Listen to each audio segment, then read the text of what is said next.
बिस्मिल्लाहिर्रहमानिर्रहीम अस्सलाम वालेकुम। मैं शकील मलिक आपकी खिदमत में हाज़िर हूँ। खबर है, बहुत बड़ी खबर है अडयाला जेल से इमरान खान और आसफ अली जरदारी के राब्ते की।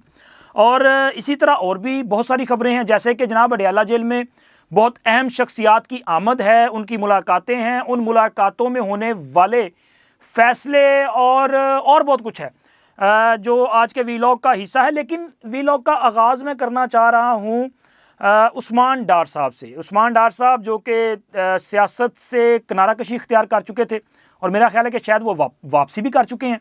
और उनकी वालदा मोहतरमा जनाब रेहाना डार साहबा जो हैं, उनके इलेक्शन का मामला है। ज़ाहिर है सियालकोट में वो इलेक्शन हार चुकी हैं। उनका कहना है कि जी असी इलेक्शन जीते हैं तो ख्वाजा आसफ हारे है। ख्वाजा आसफ साहब जो हैं वो जो आरओ का रिजल्ट है, यानी कि इलेक्शन कमीशन का जो रिजल्ट है, उसके मुताबिक ख्वाजा आसफ साहब जीत चुके हैं। मामला अदालत में है। अब अदालत इस पे क्या फैसला करेगी वो बात की बात है। लेकिन मज़े की बात यह है कि उस्मान डार साहब ने लाहौर हाई कोर्ट में मीडिया से बातचीत की है और इस बातचीत के दौरान उन्होंने जो अरशादात जारी किए हैं वो सुन के मुझे लग रहा था कि कम से कम ये अगर इस साल का जोक नहीं तो इस महीने का सबसे बड़ा जो है वो जोक ज़रूर है। और वो कहते क्या है, मसूफ़ का कहना यह है कि उन्होंने, यानी कि इनके मुखालफी ख्वाजा आसफ वगैरह, उन्होंने जाली फार्म 45 तो बना लिए, लेकिन वो हमारे साइन और अंगूठों के निशान कहाँ से लेके आएंगे। कमाल हो गया, ज़बरदस्त, ये बड़ी बात है। और मैं सोच रहा था कि सर ये तो पूरी दुनिया जानती है कि ये 2 नंबरी वाला फ्रॉड कौन करता है। अब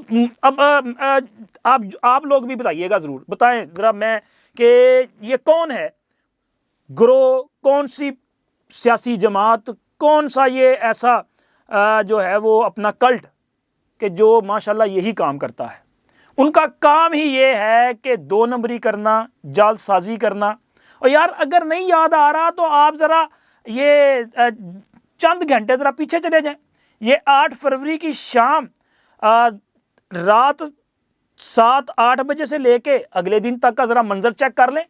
यार जिन बंदों ने 10%, 15% रिजल्ट्स पे नताइज अखज़ कर लिया और कहता नहीं ऐलान हो गया, मतलब किसी भी हल्के में रात 10 बजे तक 10% से ज़ायद रिजल्ट नहीं आए थे। लेकिन ऐसा एक परसेप्शन क्रिएट कर दिया गया कि जी तहरीके इंसाफ ने जो है वो क्लीन स्वीप कर लिया है और तहरीके इंसाफ जीत चुकी है। और उसी परसेप्शन को लेके आज के दिन तक ये जो है वो डुगडुगी बजा रहे हैं कि जी असी जीते हैं। और इनको ये भी नहीं पता कि कितनी सीटें जीते हैं। कोई 120 कहता जाए, कोई 150 कहता जाए, कोई 170 तो जाए, कोई 180 तो कोई 182।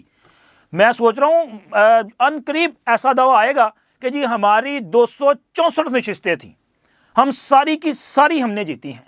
हो सकता है कह दें भाई, मतलब किसी ने जुबान फड़ी है, कह सकते हैं, कह देंगे। हैरत हो रही थी कि वो जालसाजी आप करें और इल्ज़ाम आप दूसरों पे लगाएं। मैंने तो पहले भी एक वीडियो में कहा था कि इस पूरे मामले की इन्वेस्टिगेशन होनी चाहिए। ये फार्म 45 जो है, इस पूरे मामले को ज़रा इन्वेस्टिगेट करें, इनसे लें ज़रा फार्म 45 और पता चलेगा। यकीन माने कि मेरा ये ख्याल है, मतलब मेरी ये असेसमेंट है भाई, मेरे पास इन्फॉर्मेशन नहीं है, लेकिन असेसमेंट ये है कि इन लोगों के पास ये जो कहते हैं ना हमारे पास 354 पोलिंग स्टेशन का फार्म 45 है, मुझे लग रहा है इनमें से 50% तो सारे फोटोशॉप वाले होंगे, 2 नंबर होंगे, जाली होंगे। क्योंकि अगर फार्म 45 आपके पास है और वो रीजनल है, उसके मुताबिक आप जीते हुए हैं तो आप हार सकते ही नहीं हैं। ये बात मेरे एक बहुत जानने वाले हैं, उन्होंने कई इलेक्शन जो हैं उनमें उनका अहम किरदार रहा है। ये बात मैं कल उनके पास बैठा था और वो भी ना मतलब इमरान खान को ज़रा आप समझें कि अच्छा समझने वालों में शामिल है। और वो मुझे मतलब बैठे थे, कहते यार मुझे ये बात बताओ कि ये फार्म 45 अगर है तो इसके बाद धांधली कैसे हो सकती है।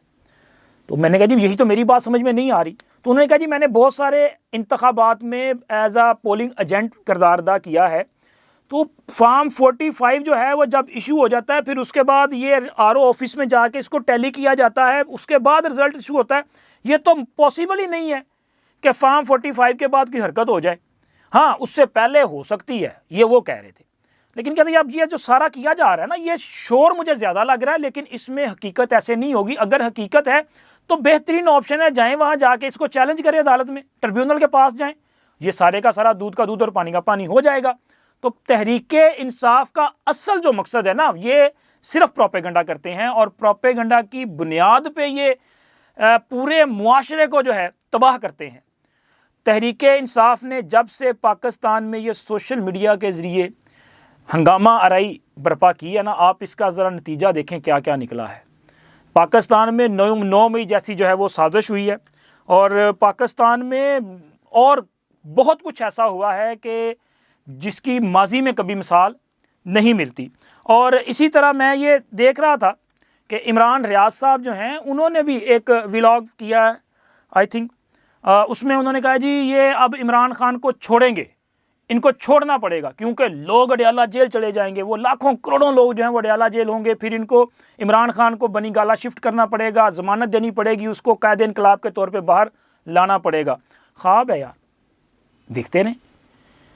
पहले ये तो साबित कर दें कि इमरान खान से मुलाकात किस किस ने की। ये भी तो ये सोशल मीडिया पे ये बदतमीज़ ब्रिगेड जो है कितना प्रोपेगेंडा कर रही है कि सर 2 बड़े जर्नल जो हैं वो अडयाला जेल पहुंच चुके हैं। ये 8 फरवरी के नताइज के बाद की मैं आपको बात बता रहा हूँ कि जी नताइज आने के बाद ये हर तरफ से तहरीके इंसाफ हो चुकी है। इमरान खान जो है वो एक कायदे इनकलाब के तौर पे पूरी दुनिया के सामने आ चुके हैं।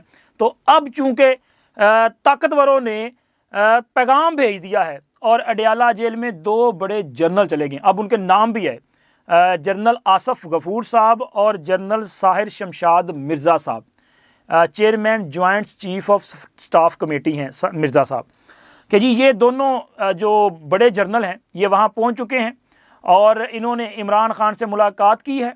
बल्कि उससे आगे की बातें कि जी इस मुलाकात में उन्होंने हाफिज़ साहब का पैगाम भी पहुँचाया है और हाफिज़ साहब की जो इल्तिजाएँ हैं वो भी उन तक पहुँचाई हैं, और उनको कहा है कि जी आप जो चाहते हैं वो हो जाएगा। और लेकिन इमरान खान ने कहा ना जी कुछ नहीं होगा, अब तो सिर्फ आइन और कानून होगा, अब तो यहाँ पे जो है वो इनकलाब बर्पा होगा।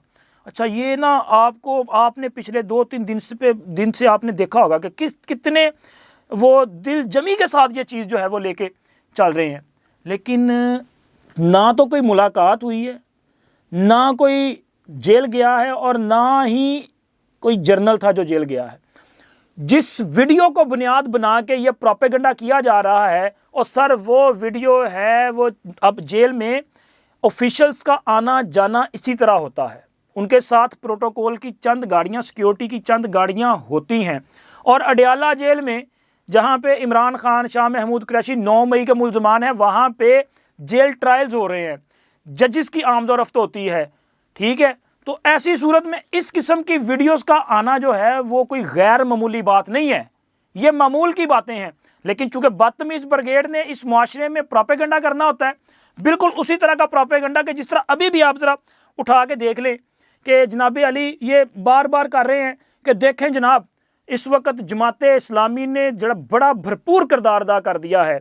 हाफिज़ नईम साहब जो कि सिंध असम्बली के रुकन मुंतखब हुए थे, उन्होंने सिंध असम्बली की सीट छोड़ने का ऐलान कर दिया। उन्होंने कहा जनाब ये 2 नंबरी से जो है वो सीट मुझे दी गई है, ये हक किसी और का है, तो मैं तो यहाँ पे नहीं बैठूंगा। तो ये देखें ना, इस वक्त इन्होंने हाफिज़ नईम साहब के नाम की जो है वो माला जपना शुरू कर दी है। लेकिन वो भाई हाफिज़ नईम साहब ने तो कमाल की सियासत खेल दी है। तहरीके इंसाफ जो इस वक्त जो है वो पनाह ढूंढ रही है कि कोई इनको सियासी पनाह मिल जाए। वो मैंने आपके साथ जो वीडियो शेयर की थी, मैंने उसमें बताया था कि मजलिस वहदत मुस्लिमीन और मुस्लिम लीग ज़िया इनके पास ऑप्शन हो सकती है, जमात इस्लामी भी ऑप्शन हो सकती है। तो हाफिज़ नईम साहब ने एक सीट कुर्बान करके तहरीके इंसाफ की ये जो तमाम आज़ाद हैं इनको कैप्चर करने का प्लान दिया है। अब तहरीके इंसाफ ये सोचेगी कि जी हम इनके साथ जो है वो शामिल हो जाएं।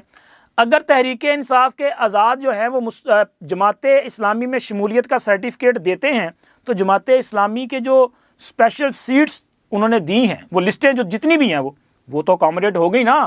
अंदाज़ा लगाएं एक सीट छोड़ के कितनी सीटें मिल जाएंगी। और ये सारे के सारे भी जमात इस्लामी के वो अंडर आ जाएंगे, इन पर जमात इस्लामी का डिसिप्लिन जो है वो लागू हो जाएगा।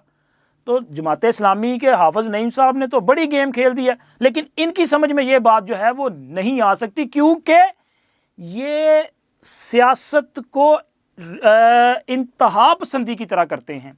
सियासत इंतहा पसंदी नहीं होती सर, सियासत जो है वो मसालिहत का नाम है, सियासत मुफाहमत से होती है।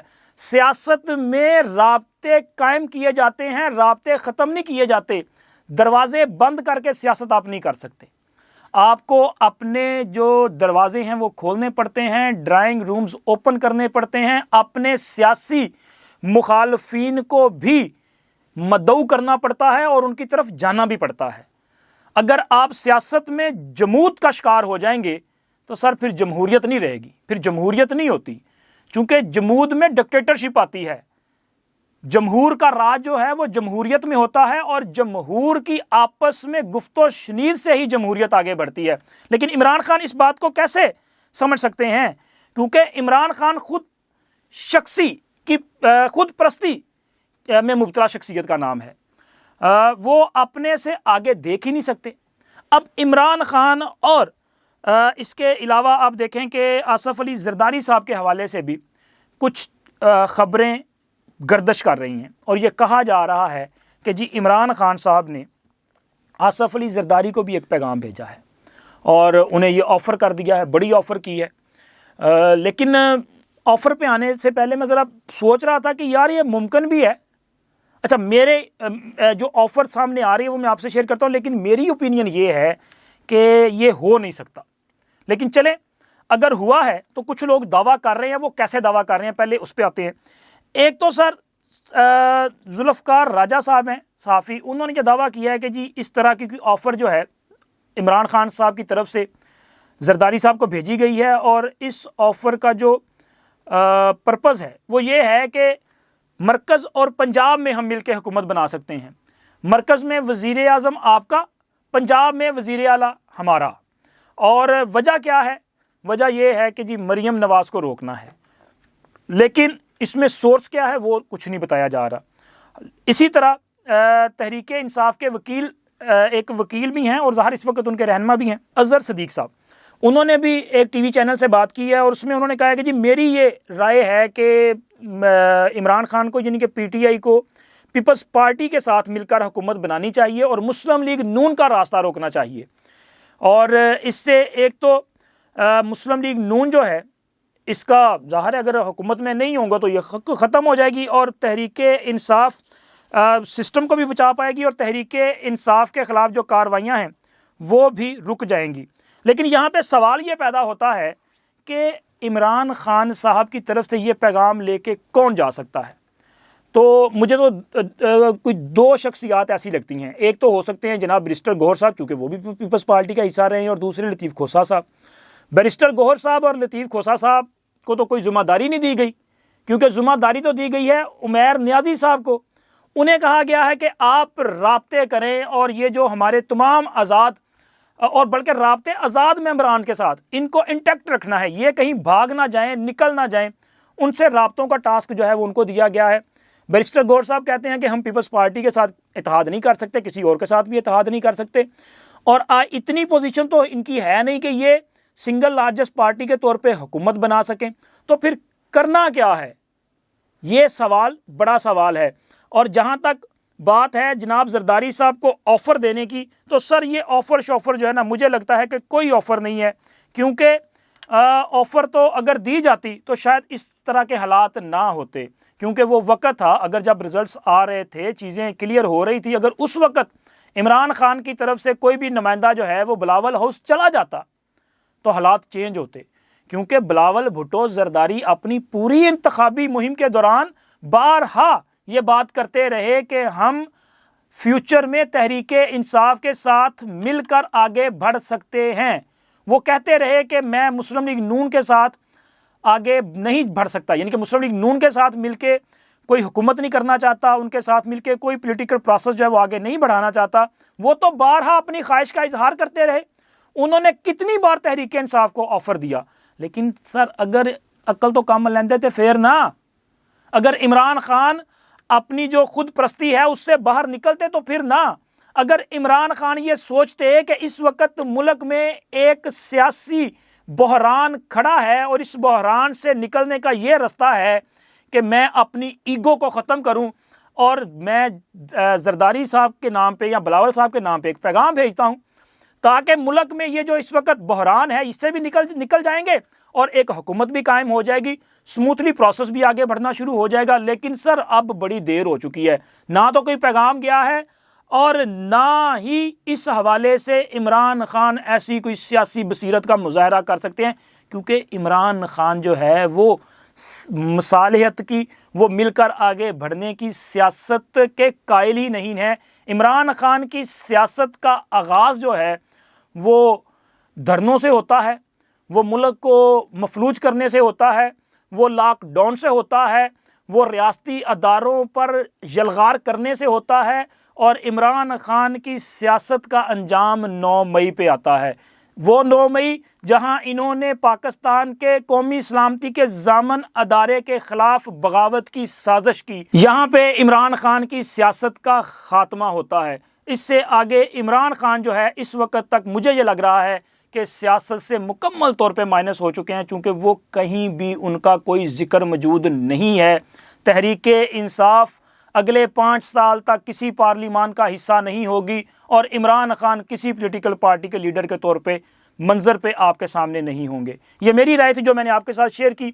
आप लोग भी अपनी राय का ज़रूर इजहार कीजिएगा। चैनल का कमेंट सेक्शन हाज़िर है, कमेंट्स में आइएगा, बताइएगा और इसके साथ साथ चैनल को सब्सक्राइब भी ज़रूर कीजिएगा। वीडियो को लाइक और अपने फ्रेंड सर्कल में शेयर भी कर दें। अल्लाह हाफिज़।